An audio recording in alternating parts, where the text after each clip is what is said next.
We're at the 30A Songwriters Festival in South Walton, Florida. For WMOT Roots Radio, Jessie Scott with Darrell Scott. The Scotts get together again. Here we are. Yeah, it's good to be here with you. It's good to see you. Thank you, thank you. Always. Always back at you. And you come to this frequently. Yeah, they kind of have me do it kind of every year-ish, you know. And we love it. We kind of pace our year on it. You know, there's not tons of January work, but there's this kind of consistently. And I used to take my kids down here, spring break style stuff, you know, like a lot of Nashvillians or Tennesseans. This was, you know, your nearest ocean. And so, yeah, I know it well. I know the seafood stores and the pizza this and the beaches. And so, yeah, it's a great place to come back to. And it's always so great to see other songwriters. You know, this is time spent well with them. Yeah. It's like, where else would we get together in a way, you know? So, yeah, it is that. And it's good seafood. So you got really me on good. both cases there. What's the last few months been like? You know, we have grandkids, twins. And so we're always checking in there. They're living in Nashville at our Nashville house. And seeing them change like by the day, really. That's been going on. A lot of work on the farm. We live on some land about 2 hours east of Nashville. And part of it is a farm, but a lot of it's all land is what it is. So we're clearing of sorts, making trails into the land so that we can walk. It's ironic to have, you know, a lot of acreage, but you can't even get in it until wintertime when the snakes and the and growth is down, so you can actually walk through your own woods. So that's been going on. And then started a couple of things like a weekly thing called It Must Be Sunday, where we bring out a live song. I have an archivist who's, for some reason, follows me around and records like pretty much every night. And he just handpicks. He's an old taper, an old Grateful Dead guy, right? So it comes from that practice. And then I do a monthly series with my son, so I get to work with my son. I know you get to work with your son sometimes, or, you know, you got the music thing going. And that's been a pleasure to work with my son Abraham on a thing called New Moon, New Music. So monthly I pick a topic and just sort of talk into an iPhone and you know, talk about things, you know, on music stuff, songwriting this, that, and the other. And that's about it. I can't think of much else. Working on records, finishing up stuff. I've got a recording studio at the farm, and so I'll get out there and do a bunch of editing. I'm really editing stuff, really, is what I do. So, I'm holding up the record. Yeah. And the new one. The new one is the new Modern Hymns. Yeah. Please tell the story behind all of this. Really? Yeah. Okay. Well, I grew up with a bunch of heroes in songwriting, particularly songwriting. I was always had heroes in guitar and vocalists and all that kind of stuff, had all that. But for some reason, when it all comes down to it, it's songs that have always moved me. And so my heroes and sheroes, like Joni Mitchell, you know, Leonard Cohen, you know, Townes, Guy Clark, Mickey Newberry, John Hartford, and Christopherson and all that, you know, just, my gosh. And so I grew up in all of that while it was current, and just idolized, you know, what they did and what they could do with song. And so this was what year? 2007 we recorded this. And I just picked some of my hero songs, 12, 13 songs, something like that. And just did them kind of in my way, the way I would do them now, or then actually.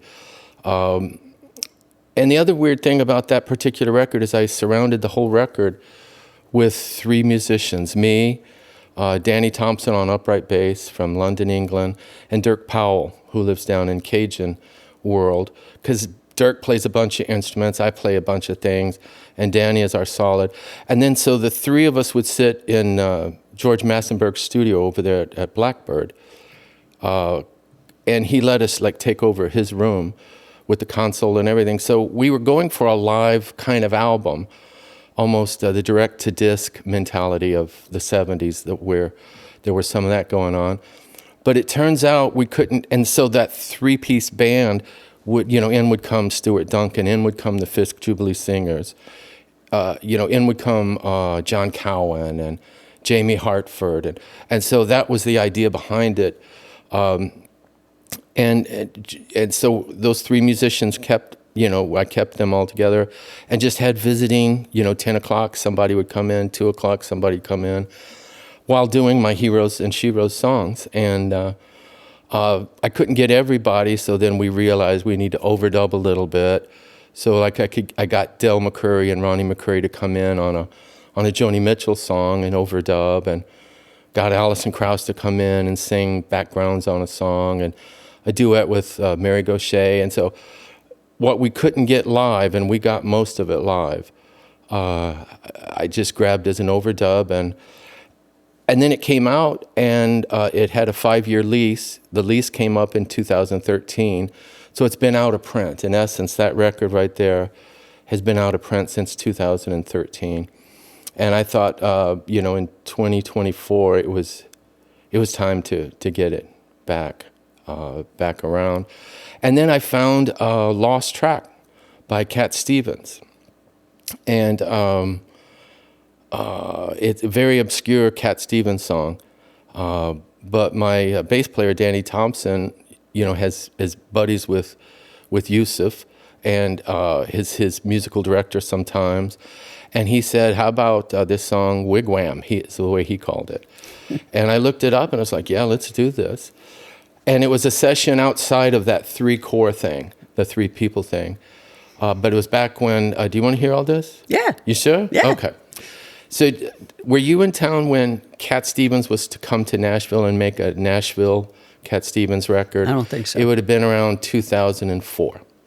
And so anyway, it was big news. I found in Music Row in Nashville, some of my friends were going to be on the sessions, and his plane was intercepted. I remember that. Do you remember that? Yes. Well, this was that time. He was coming to Nashville. I remember. And then they grabbed the plane or whatever they do, to not let you in, and then send him back I think grounded it in Maine or something. Yeah, and Bangor, Maine. Yeah. And anyway, that made me mad. I mean, that just made me mad. And I was just embarrassed about the whole thing. So I called a Cat Stevens session of my own. Kenny Malone, Dan Dugmore, Sam Bacco, and Danny Thompson and me. And I did 4 songs of Cats, like ASAP. And the only surviving song is that one that I threw onto this record. So when I compiled it back to come out again, everything's exactly the same, except I added the Cat Stevens song on the front because I thought, well, yeah, he's part of my hero system too. And then finally we got this guy to come back out after, all these years. Nice. Yeah, and put it out in the digital world because it had never been there before in the streaming platforms and all that. So that's the story behind that in as brief a way as I can tell. I love it. Well, we should dig into this full tilt. I know. When we're back in Nashville. So wouldn't that that's be cool? A promise. Yes. Yeah, let's do that. That Totally. would be cool. That'd be very cool. In the meantime, we're set up for you to play. So what are you going to play for us first? Let's see. I brought an electric guitar, and I brought the acoustic thing. So let's see. I think I'm going to do Long Time Gone on the electric. That's the song that the Dixie Chicks kind of made a big thing out of that. Until it wasn't. Yeah, that's right. Yank. Yeah. It was when they got yanked. We love you, we hate you, kind Exactly. of thing. Vanished. But that song did its duty while they were still, tearing it up at the charts and the world. And so I'll do that on electric, and then I'll do 2 acoustic things from my string band record. And string band is kind of like bluegrass, but something else. Earlier. Yeah, earlier than bluegrass. I'll just say that. That's a whole other show. It is a whole nother show. We could do that one too. I'd love that. So I got a couple of songs out of that record that I'll do for you. Awesome. Darrell Scott for WMOT Roots Radio. Darrell Scott is our guest here at WMOT Roots Radio at the 30A Songwriters Festival. Kentucky Morning. What a beautiful song. Thank you. It's funny, that song, when I was casting songs for this string band record, I was looking in my, songs that I hadn't recorded yet, and like, could this handle the string band or bluegrass type treatment, and could this one, that one. So I went way back, probably 15 or more years to that song, and it's a song that I never felt that I got it right. So when that happens to me, I don't just go ahead and record it and throw it out there. I like keep it in the incubator years, and it may never see the light of day, because if I don't feel it's ready, there's nothing in me that can pretend that it is. And so I went back to that song and found that I had overwritten it by one verse. So I found that if I took out a last verse that never made this record, suddenly it was like, there's the song, instead of this song with an added verse or bridge that it didn't need. And suddenly I was like, oh, that song would be perfect for the string band, fiddle, banjo, mandolin, upright bass thing with harmonies. And so it finally saw the light of day, because I took away a verse that the song did not need. And it took me 15 years to figure that out. Isn't that crazy? It is. It's sitting there, but I don't know that it's sitting there. Sometimes you got to put it on the shelf and it comes to you when it does. Yeah, that happened on that very song. Yeah.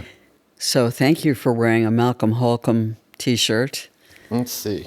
We miss him. It says, Malcolm Holcombe, not forgotten. And ain't that the truth, right? What a character. Yeah. So great. Yeah, what a great character, what a great writer. Totally. I've known about Malcolm, my gosh, 28 years, while he was still living in Nashville and working in Nashville, down at Captain D's, down the street from the Douglas Corner. And he would come in, and actually was a friar at Douglas Corner. Did you know that? Mm-mm. Yeah, he was a friar back there. And one time I was doing a round with Verlin Thompson, and Verlin said, hey, we're going to add somebody to our round here, and he's working in the back, but we're going to get him out here. He comes out with his greasy smock, the buffalo wing sauce everywhere. He takes off the smock and sits down, and just is Malcolm Holcombe. And I was just shocked. I'm really kind of shocked. And then I got a record of his, A Far Cry From Here is the name of the record. And it had the lyrics, so I could follow along just like I always did. And I saw these brilliant lyrics and this beautiful music coming from that cat, who was in that smock, And it was like, man, there's something going on here that's in a big way. And so, yeah, I've been on the radar of Malcolm since then, and got to make one album with him, his Pretty Little Troubles, I think he called it. And that was just working with one of my heroes. Malcolm Holcombe just is one of my heroes. And so, yeah, I wanted to wear some Malcolm down here at 30A, Thank you. Yeah, absolutely, got to do it. What's next? What's coming up for you in 2025? Some more touring and running around. And that series, that's that monthly thing, that's how I'm going to start releasing music. Mm-hmm. So, like, for example, I got my dad's record, Wayne Scott. I made a second record with my dad, and no one's ever heard it. And it's going to be the February and March. I've got an album I did with my brothers. That's going to be April and May. So it's that kind of thing. Our little, New Moon, New Music series is going to be a way that I talk about the records, and I just kind of let folks know about that. And then I got a new original record of my own coming out in the summer, and we'll probably do some of the same. And it's going to be a different kind of record. I think it's going to be a real different kind of record stylistically. I did a whole record It's kind of rock and kind of hard hitting. Cool. All original stuff. I do a Woody Guthrie song in there, which I love.